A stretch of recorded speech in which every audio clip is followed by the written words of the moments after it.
welcome back. So what's the condition of the site today? Taking a look, there are several decorative markers that have been placed here over the last 25 years or so to commemorate the site. It's really become a shrine to the fallen knight and a source of pride to the local inhabitants of Westford.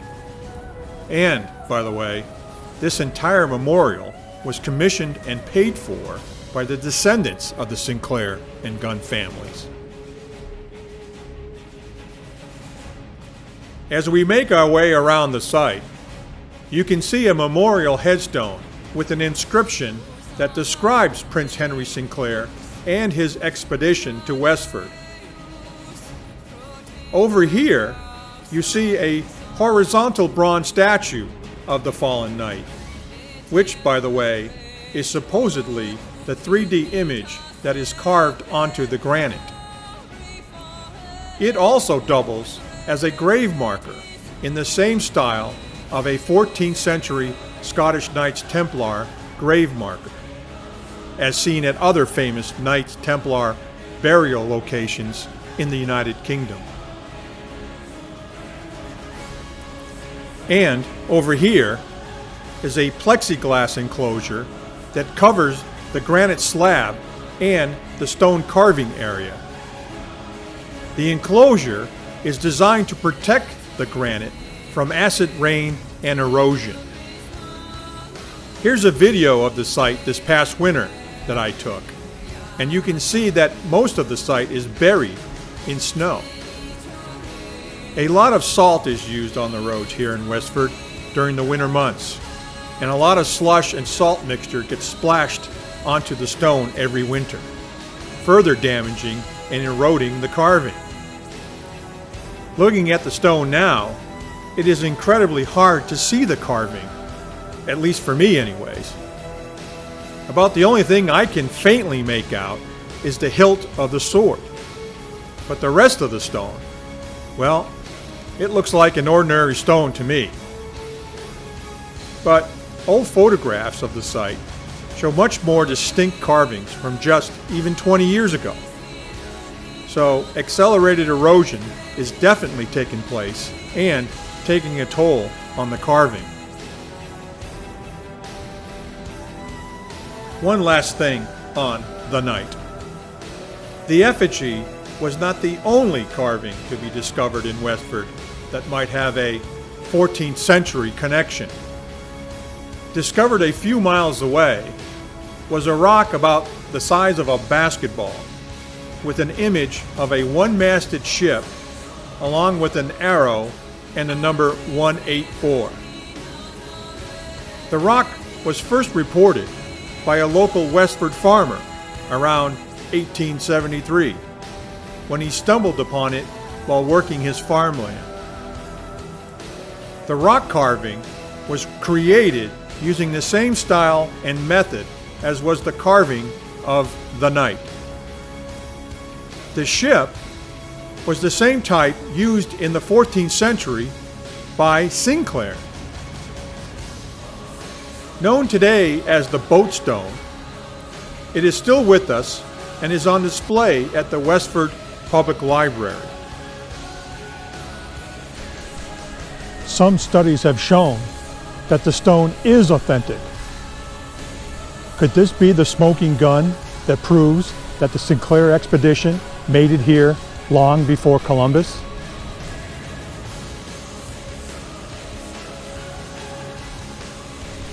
Even though there hasn't been any new recent discoveries or evidence that could prove that Sinclair or Gunn made it here, in my opinion, the evidence that is known logically points to the idea that early European explorers did make it to North America prior to Columbus. I'm convinced of this. Are you? Again, you will have to make up your own mind.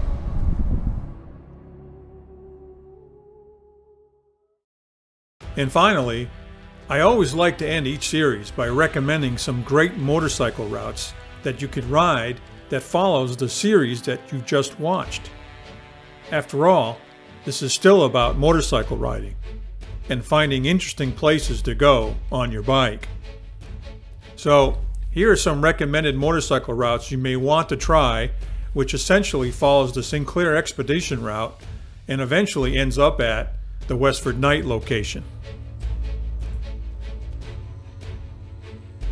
On this first slide, I am focusing on a ride through Nova Scotia, Canada. I have taken my bike up there several times, and the riding was incredible. Some of my best rides ever.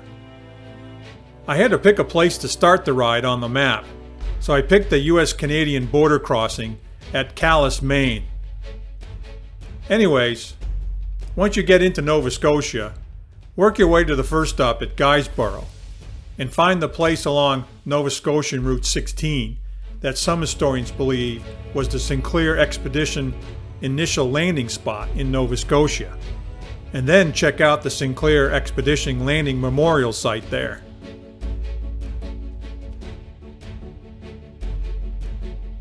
Then take the coastal route to Halifax, where you want to spend at least a day. It's a great city. The next morning, follow Canadian Route 3 to the town of Mahone Bay, where you can find Oak Island. If you're lucky enough and you have a reservation, you can go onto Oak Island and check out the Money Pit. If you are up for a quick ride, take the short ride up to New Ross, where the Sinclair Castle ruins are located. But be forewarned, the supposed ruins are located on private property and you can't see anything from the side of the road. But the ride up there is very nice. Finally, when you are ready to head home, ride the coastal highway to Yarmouth, where you can board the Cat Ferry back to Portland. Plan on spending at least 2 to 3 days touring Nova Scotia. And if you have time, try and get up to Cape Breton and ride the Cabot Trail along the northern coastline. It's an awesome ride.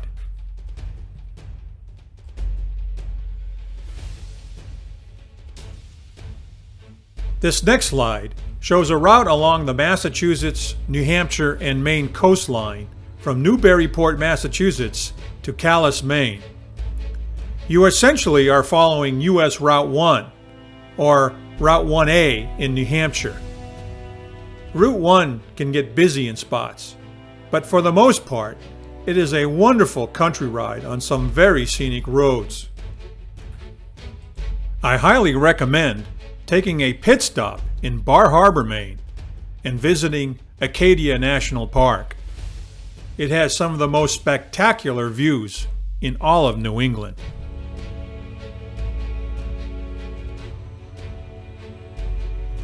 The next slide shows the route starting in Newburyport, Massachusetts, near the mouth of the Merrimack River, where the Sinclair Expedition began their initial trek. And it follows the roads along the Merrimack all the way to Lowell, Massachusetts.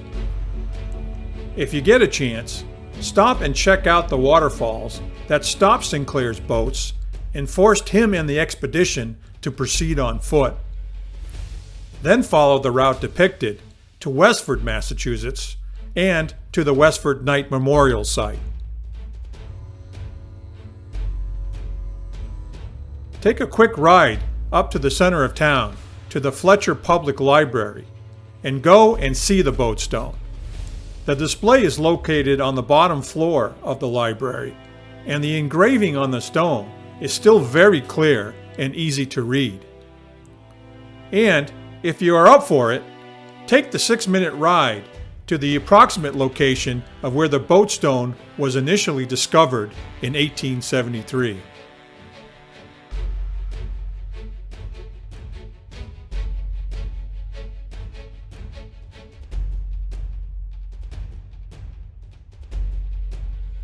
Thanks for watching.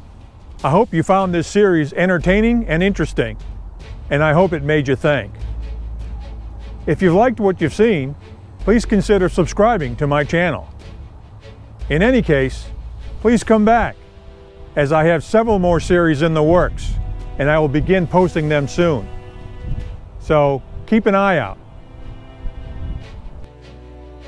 See you again next time on History on a Hawk.